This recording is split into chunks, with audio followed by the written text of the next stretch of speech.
Now, what do I think I've been able to accomplish in those classes? Um, my strongest feelings are very humbling. Um, I don't think I have succeeded in any significant way to close in onto my topical some goals. And the reason for this is quite simple. I've addressed it earlier on. Um, the reasons behind the failure to teach are that we don't have theories of the novice mind. My theories of what it was that my learners had at their disposal as they entered my class in terms of available knowledge that could be turned into expertise was this knowledge was so primitive, so embryonic that I don't think I was able to explicitly uh, do anything significant. And I have, over the years, meditated on why it is that I'm so popular.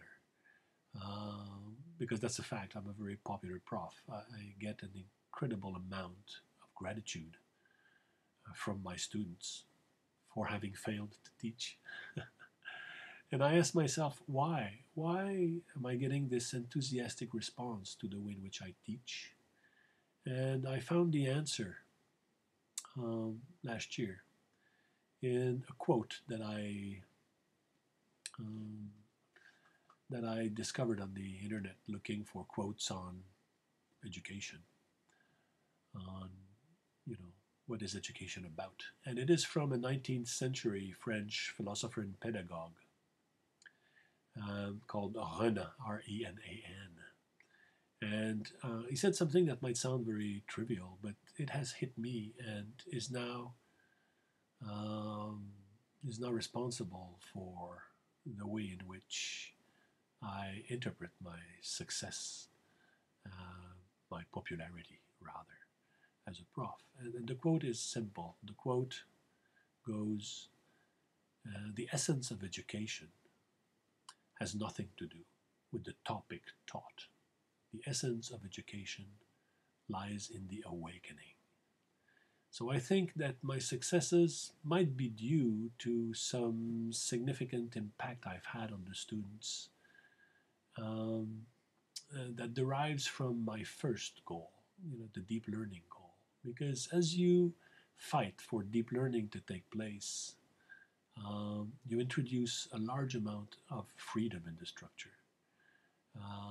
You're bound to let the learner speak. And what happens often is that as the learner speaks and reaches insight, the learner gets very excited.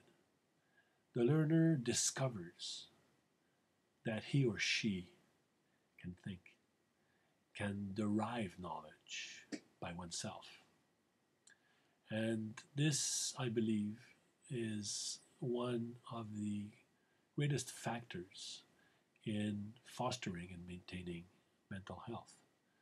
Um, the possibility to exist uh, that is that is opened up as you free your student from cramming. So this might be my main conclusion today. I think there's a part of what I do that works, but it has very little to do with the topic or with the content. It has to do with the way in which I free the student's mind, and they show a lot of gratitude for that. I don't even think that they realize why they show this gratitude.